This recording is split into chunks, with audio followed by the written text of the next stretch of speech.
परम श्रद्धेय मुनि भगवंत तथा साध्वी वृंद को चरण स्पर्श, मंचस्थ हमारे जैन बंधुओं का सारा राष्ट्रीय व्यवहार, सामाजिक व्यवहार संभालने वाले पुरोधागण, उपस्थित नागरिक सज्जन, माता भगिनी, संघ के द्वारा ये कार्यक्रम आयोजित हो रहा है। ये संघ की दृष्टि से कोई विशेष बात नहीं है, क्योंकि हम एकात्मता स्तोत्र कहते हैं, रोज कहते हैं, प्रातः काल में कहते हैं। उसमें नित्य भगवान महावीर का स्मरण करते हैं। हमारे ज्ञान निधि में जैनागमों की भी गणना करते हैं। चतुर्वेदा पुराणानि सर्वोपनिषदस्तथा रामायणं भारतंच गीता सद्दर्शनानि च जैनागमाः त्रिपिटकाः गुरुग्रंथ सतांगिराः एष ज्ञान निधि सर्व श्रेष्ठ। ये हमारे भारत की ज्ञान निधि है। और बुद्धा, जिनेन्द्रा, गोरक्षा, पाणिनिष्ठ पतंजलि, शंकरो मध्व निम्बाख्यो, श्री रामानुज वल्लभो, झूले लालोथ चैतन्य, तिरुवल्लुवरस्तथा नायनमार आलवाराश्च कंबश्च बसवेश्वरा। ये इस ज्ञान निधि के सब प्रवर्तक है, उपदेशक, और ये हमारी सबकी ज्ञान निधि है, क्योंकि एक ही निष्कर्ष सब बताते।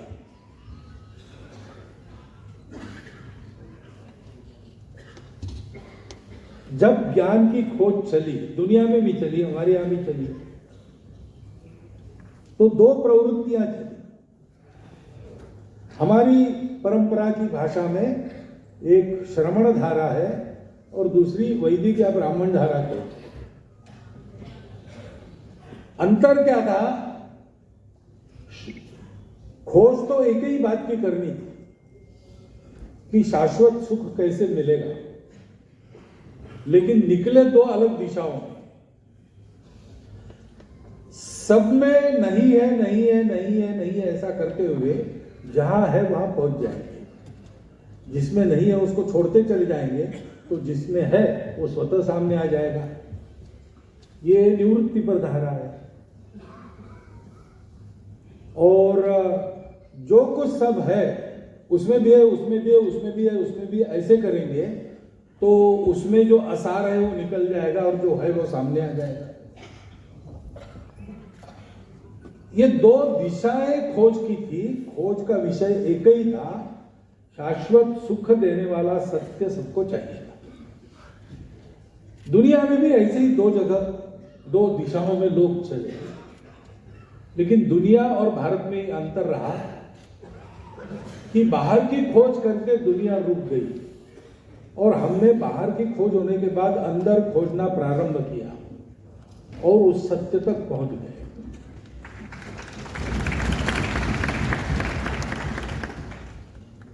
अब वो सत्य है, लेकिन देखने वाले की दृष्टि है। तो पानी का गिलास है, कोई कहता है वो आधा भरा है, दूसरा कहता है आधा खाली है, तीसरा कहता है पानी कम है, चौथा कहता है गिलास बड़ा है। वर्णन अलग अलग है, वस्तु एक ही, स्थिति एक ही। ऐसे देखने वाले की प्रकृति, दृष्टि, इसके आधार पर रुचि नाम वैचित्र्यात रुजु कुटिल नाना पतयुता, ऐसे उस सत्य का वर्णन हुआ। तो दर्शन धर्म अलग अलग बन गए, बने रहे और चल रहे, साथ चल रहे, क्योंकि सारा ये जो अपने अपने रुचि के लिए, प्रवृत्ति के लिए वैशिष्ट्यपूर्ण ऐसी जो यात्रा थी वो अलग अलग प्रकार से चली, तो भी खोज एक चीज की होने के कारण जहां पहुंचे वो बात तो एक ही थी। साध्वी जी ने कहा कि महावीर को मानना सरल है, महावीर का मानना कठिन है। वो जो का है वो सबने एक ही बताया, सत्य, करुणा, अहिंसा, पवित्रता और तपस। वो प्राप्त करने के लिए तपस आवश्यक है, बाकी तीनों बातें। और वो तपस का तरीका भी एक ही है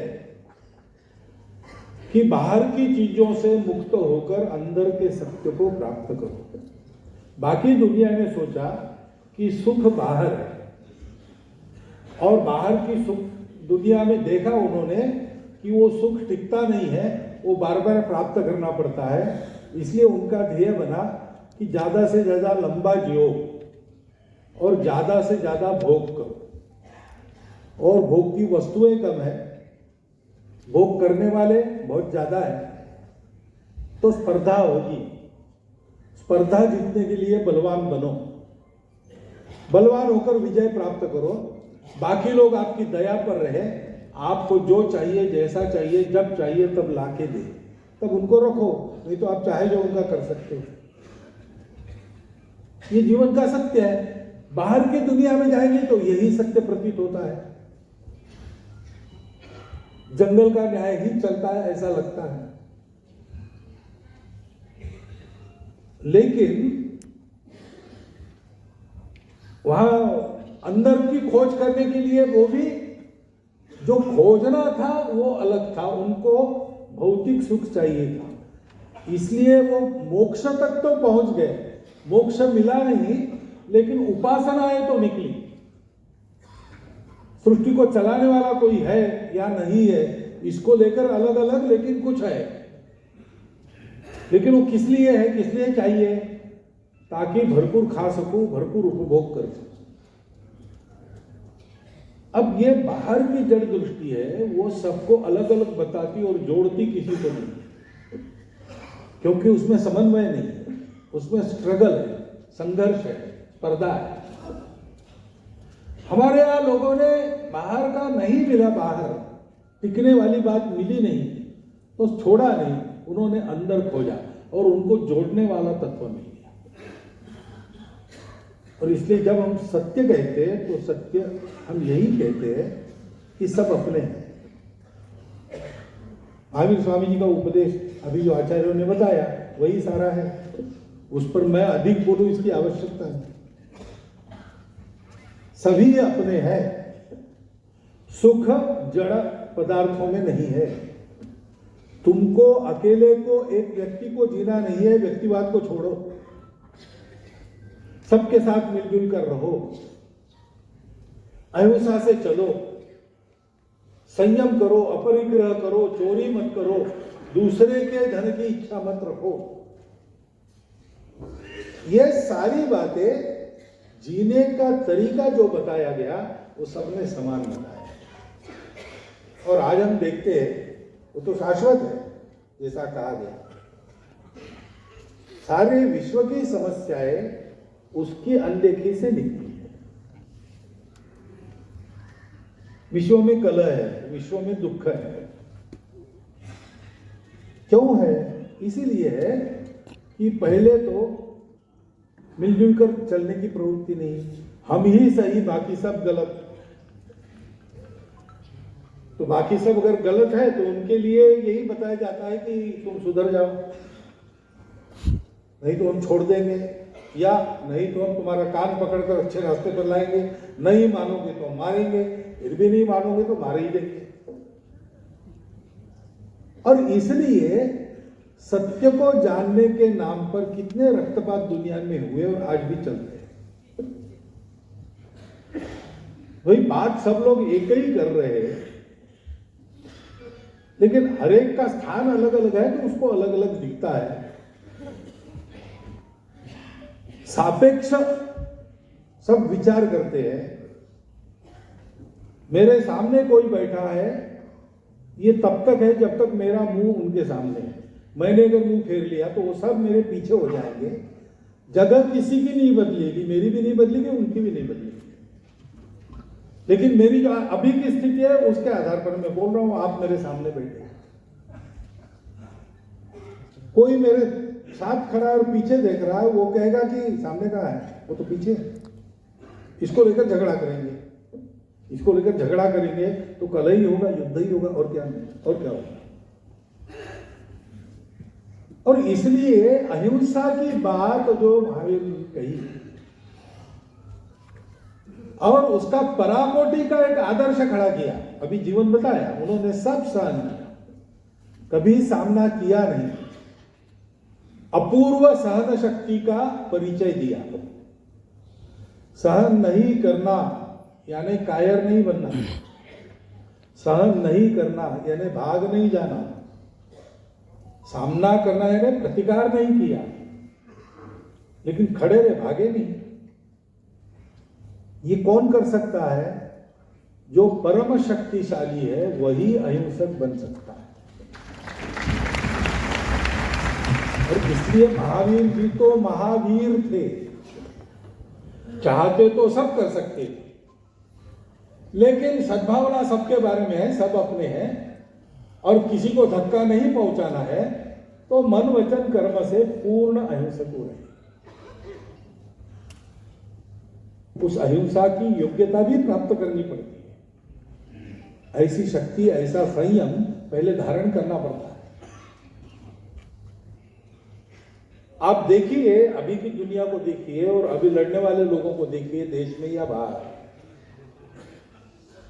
लड़ने की भाषा वही करते हैं जिनको डर होता है। जो बलशाली है वो लड़ने की भाषा नहीं करते, वो समझाने की भाषा करते हैं, साथ बुलाते हैं, साथ चलने के लिए कहते हैं। और वो अगर सबको अपना मानते हैं तो दुर्बलों को बलशाली बनाते हैं। इस प्रकार का आचरण, अहिंसा का आचरण जो महावीर जी का आदर्श है, वो उन्होंने केवल उपदेश नहीं किया, ये सब जीकर बताया। दूसरी बात है कि जड़ सुख के पीछे भागते हैं लोग, तो वो तो पूरा पड़ने वाला नहीं है किसी को।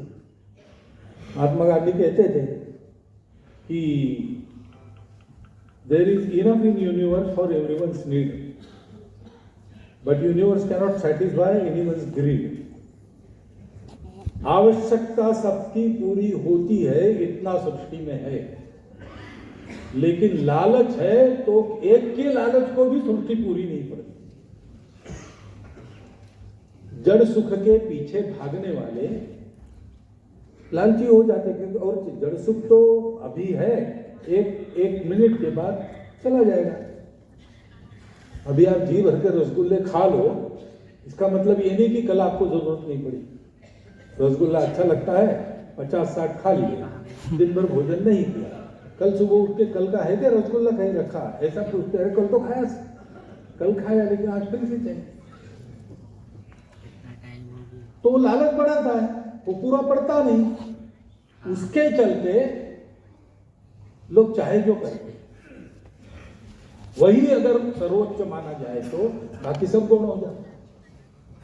और इसलिए संयम का उपदेश,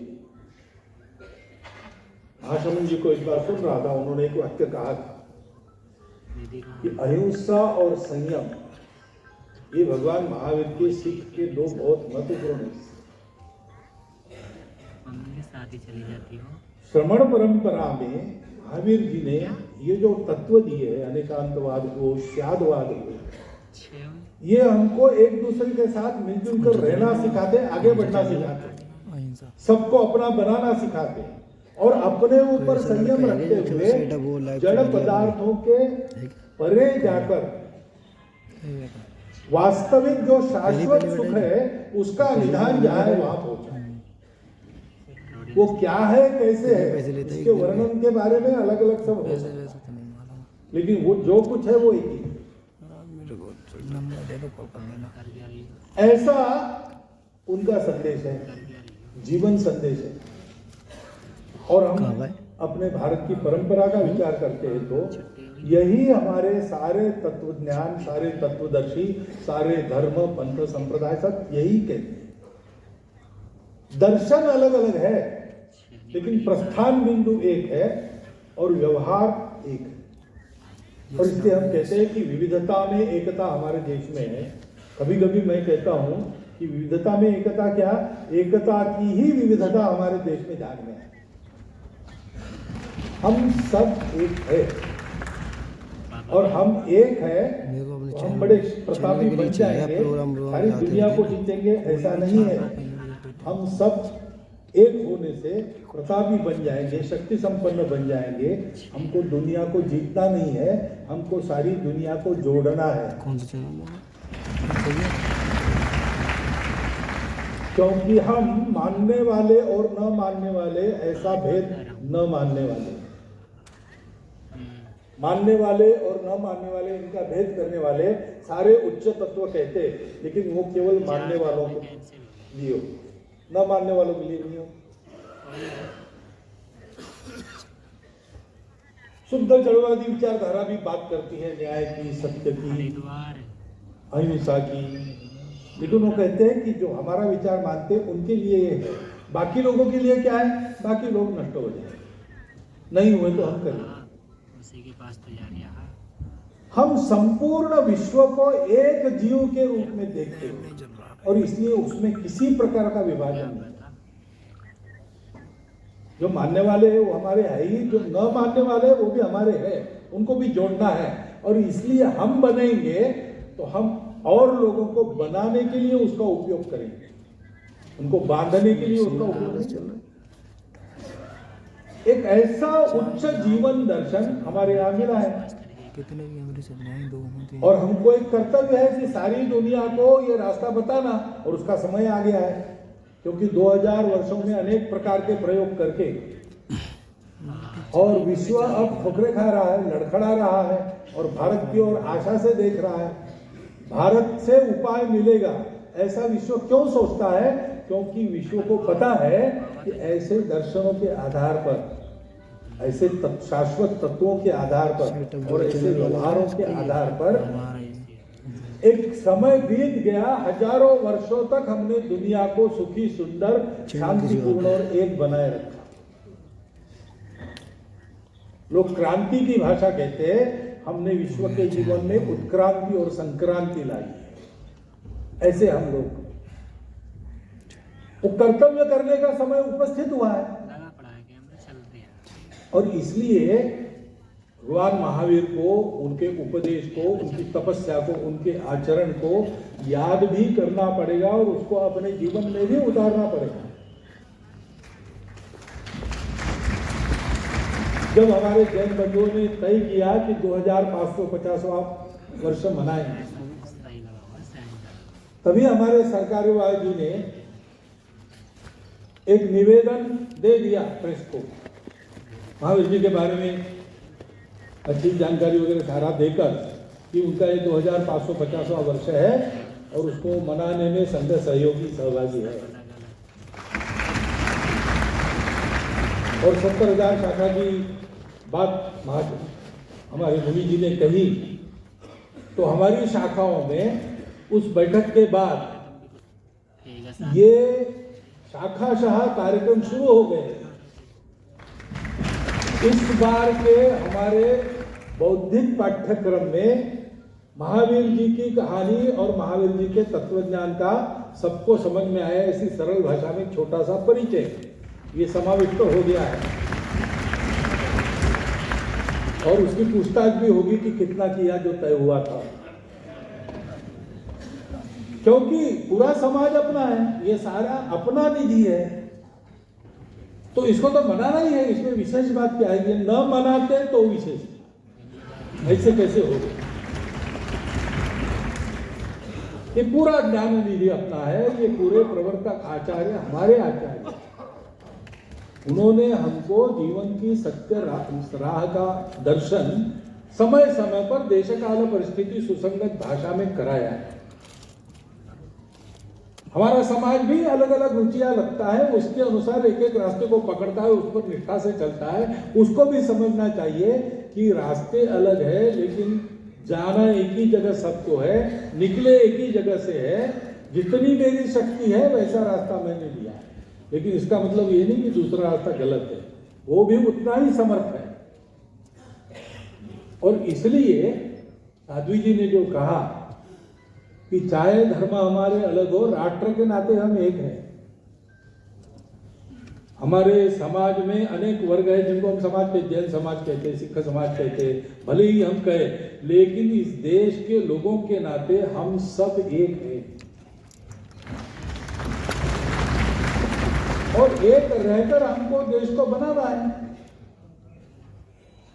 रामलला अयोध्या में उस दिन ये सब कहा गया जो यहाँ हमको बताया गया कि अयोध्या में कलह नहीं होता। राम जन्मे दशरथ जी के घर पर और जिस दिन कलह उत्पन्न किया गया मंथरा के द्वारा, वो राजमहल के बाहर चले गए, वन में चले गए 14 साल। दुनिया में कलह था, उसको समाप्त करके वापस आए, क्योंकि 14 साल भरत ने बिना कलह राजगद्दी संभाली, राम की पादुका रखी। ये बुद्धि 14 साल तक जब टिकी रही तो रामलला वापस आए। अब फिर से एक बार आए हैं तो हमको भी उसी रास्ते पर चलना है और उस रास्ते का, उसकी पूर्णता में दो टूक शब्दों में अपने जीवन के उदाहरण के साथ दर्शन हमारे सामने भगवान महावीर ने रखा है।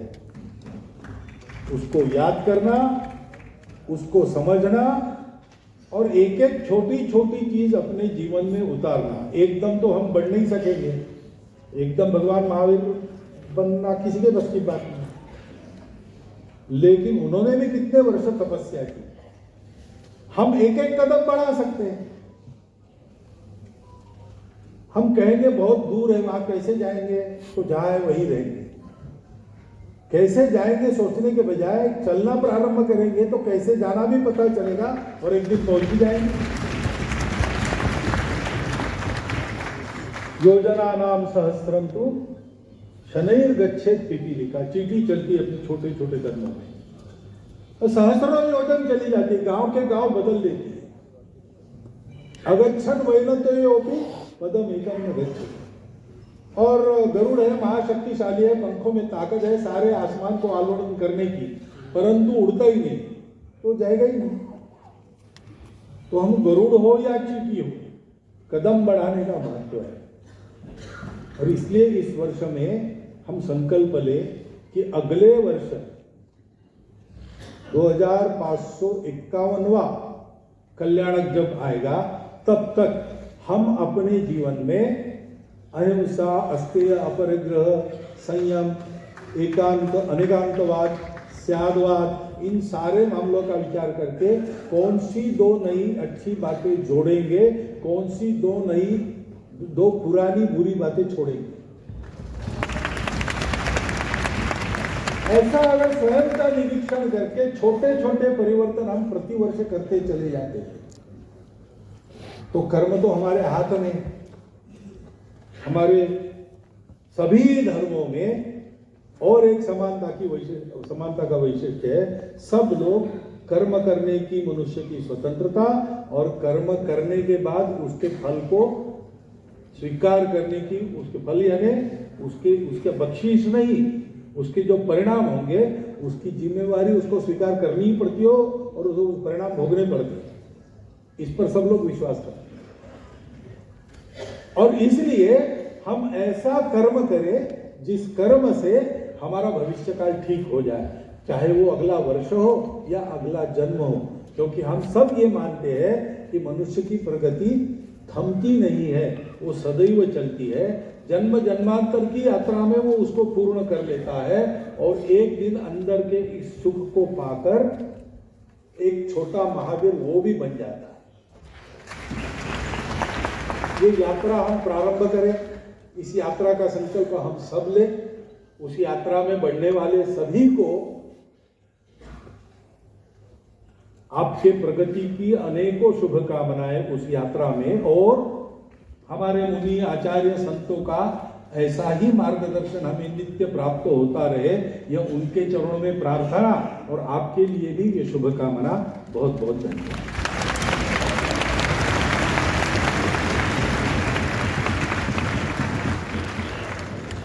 बहुत आभार है पूज्य सत्संग चालक जी का।